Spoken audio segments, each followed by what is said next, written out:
It's time for your Talk Time Live exclusive. You are now about to witness the strength of geek knowledge. Folks, we're here at the Fan Expo Philadelphia press party right now, and I couldn't find a better person to be with right now. And actually, believe it or not, he doesn't know this, one of my heroes. You need to set your hero bar up a little bit. I was there, but you're in the bar. Okay. Right. I'm here with Brian O'Halloran. Set the bar. Is this one? Well, we got it. But I'm here with Brian O'Halloran. You know him as Dante Hicks from Clerks. One of my literally all-time favorite movies. And I'll tell you why. This comes full circle for me. Let's get started with the questions before I even make sense of what I'm talking about here.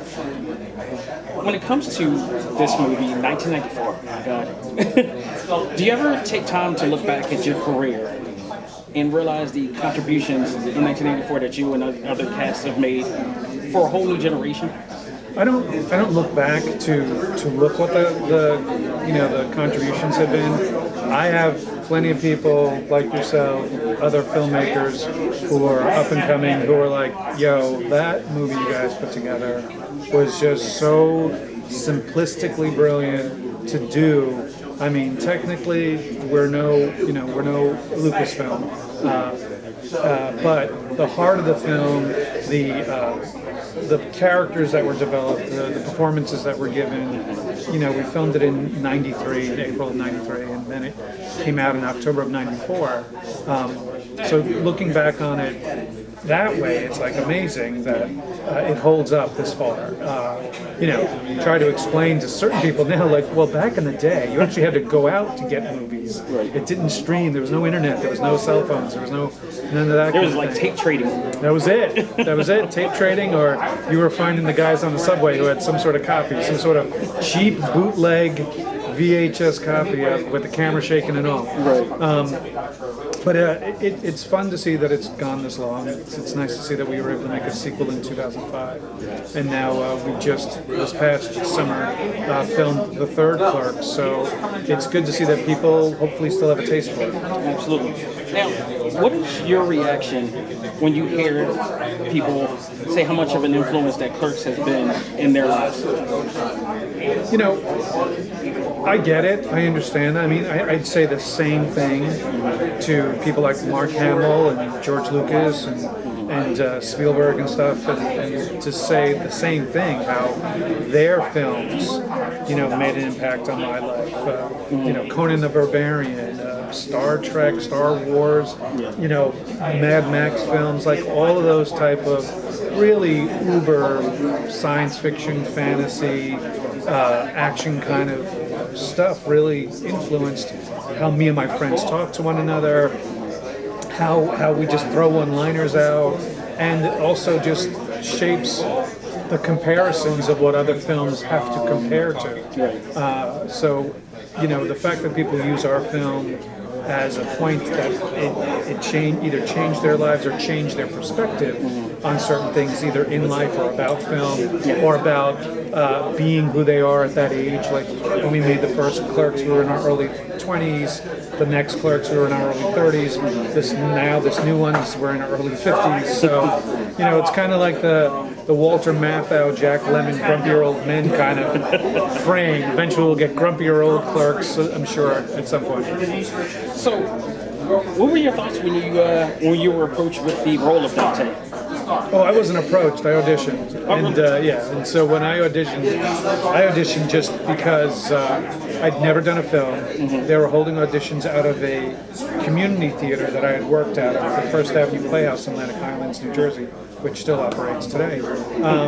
So I went down to audition to see. I didn't even know what I was auditioning for. It could have been porn for all I knew. Some of my people might say it is, or at least, literally. Right. But when I was approached to come back for callbacks after auditioning, and then still not knowing what the film really was about, because I missed the first night of auditions, I only went the second night, knowing that these two guys were these two clerks, I read the contractor scene on the Death Star opposite Kevin. Right. he read the Randall part, I read the Dante part. And he's like, "What do you think?" I'm like, "Oh, it's pretty funny. The other guy's really funny, and it was pretty funny." He's like, "Do you want to do it?" I'm like, "Sure." And then not knowing what the film was about, I was like, "So, who are they in the film?"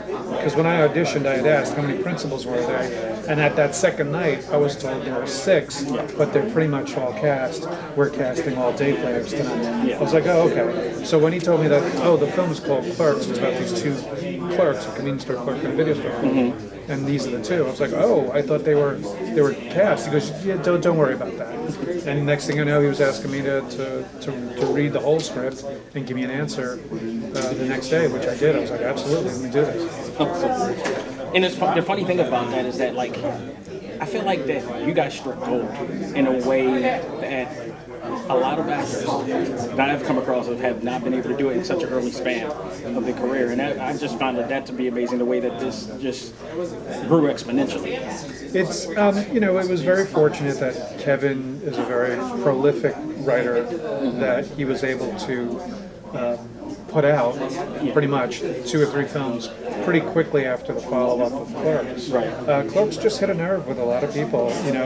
It did really well at the Sundance Film Festival in '94. It was picked up by Miramax. They then put in $1 million worth of sound mix and advertising and all this other stuff, and putting in a soundtrack. And then we released, and then when we got out there and it did like $3 million, and we were like, for a movie that only cost $28,000 that Miramax paid, I think, $250,000 to buy, it paid for them handsomely. Like, the percentage wise, we're like in the top 20 films of return on investment kind of things. Yeah. But as far as being able to continue to put out stuff like we did, I mean, that's all to Kevin. Kevin really did a great job with Mallrats, and that Mallrats is not everybody's cup of tea, but I think it's kind of a cute film. Yeah. Following that up with the award-winning film Chasing Amy, and then the controversial Dogma. I mean, that really set the table of what the View-esque universe was about. Right. And seeing these characters that are in the central Jersey Shore area were all about. Right. Definitely put Jersey on the map. Sure. So, any parts of Dante's character factored into from your own? Well, yeah. I mean, I'm the type of guy who will be kind of a people pleaser kind of guy. I'm not a guy to rock a boat just for my own narcissism or my own kind of ego. Right. So I'll try to. I work well with others, so to speak. But in real life, I'm actually more of a sarcastic bastard like Randall. So, I was always kind of jealous of Jeff with some really great one-liners and great theories that character Randall has. And I get it, Dante and Randall are pretty much good Kevin, bad Kevin kind of aspects as a clerk. And Randall's based on his really good friend Brian Johnson from Comic Book Man, who I worked with on a film called Vulgar. And he has that real-life, dark, twisted angle on life where anything will just be like, you ever think about, and here we off on some crazy trip. Talk about one-liners. The animated series, which loved. Loved. You guys really... it was only 6 episodes, but I found myself watching it. It was definitely. Every once in a while I get a twinge in the back between my shoulder blades here from the knife that ABC put in as they bought the film bought the series only to bury it. Yes, it's something that we loved doing, and we had Dave Mandel, who was the showrunner for Veep and a whole bunch of really great shows, and Seinfeld and SNL and stuff. So his history of comedy combined with Kevin's writing and a few other great writers that we brought on board, and bringing in Silver as the master artist for that was a really great combination to what I think was that ABC just didn't know what they had. And this was like, they were like number 4 out of 3 networks when it came to ratings during that time period. I feel like it was ahead of its time. It was way ahead of its time. Yeah. It's kind of like we see content like this now. Right. It was like the Critic. When the Critic came out, that was another one that was ahead of its time. But at least they got, I think, 2 or 3 seasons out of it. Yeah. We didn't even get like six episodes. I think if there was an Adult Swim now. Yeah, and that's also something that I constantly badger Kevin about. I mean, we couldn't do it the exact same style that we did it because Disney, it was Miramax Television, which is owned by Disney, owns the rights to that style of kind of artwork and stuff like that. So if we were to do it, we'd have to bring a new, fresh concept of the art and stuff like that. So, you know, I always joke that when we physically become too absolutely hideous to be seen in live screen, we still have our voices that, hey, we can do this. Last question. You know, you mentioned Clerks III, and it's on its way, and we've seen Dante and Randall go through some of the craziest adventures that almost could be true in real life for some people. And also life learning lessons as well, which I love. I mean, you got your crazies, but you also had the moral. Everything came full circle with the morality of it. Right. What should fans expect this time? Like, how are y'all going to top what y'all win in part 2? You know what it is, for those who actually followed us from the beginning in '94, who were around our age, who might even, you know, be in their 50s, their early 50s kind of thing. It's the type of thing where it's gonna hit you in the feels, as they say. This one's gonna really hit people in the emotional end of things. Yeah, we're still gonna bring the funny, we're still gonna bring the audacious, we're still gonna bring the absolute over-the-top kind of things you expect a Clerks movie to be. But in the end, Kevin has put together a really, really heartfelt maturing of these characters. As they always do, people actually look at his narratives.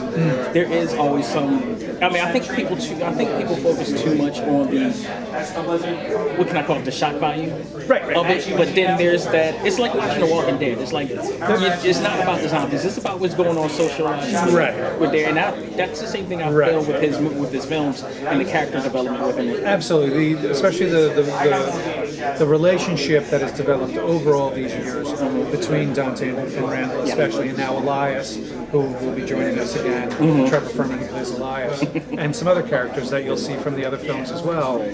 It's good to see the growth of these characters, and I think it's a good way for fans to see where they are and to see where they're going and to see where they came from. Right. So it's a good circle being completed. Well, Brian, thank you so much for being a part of this. And I got to tell you, in the beginning when I mentioned like how much this has been an influence to me and how much your character is a hero to me, because there was a part of me in you. I used to work in South Street. You know what that is. Yep. When I was working at the art store in South Street, and around that time, I had one of my coworkers tell me about this movie called Clerks. You gotta watch this movie, Clerks. You gotta watch this movie, Clerks. As a clerk myself, you know, working customer service and all that, watched that film, and it was the very end of that scene with you and Randall. And I'm sitting around, and you guys are arguing, having a fight and everything. And the last thing that Randall said, if you played it so much or something doesn't matter, why are you still here? It hit me like a lightning bolt. And from that point on, I worked other places, but I've always had this mindset of like, if I'm not happy, why am I here? I think I went full circle being here with you today. There you go. And I thank you. And I thank Kevin and everybody for it. You're welcome, man. Thank you. Ladies and gentlemen, this is a special interview with myself and Brian O'Hallery. On behalf of myself, this is Jack Xavier Josiah, saying learn to let go, live life, and love all things anime, comics, movies, and games. This is ACMG presents Talk Time Live. We are out here. Take care.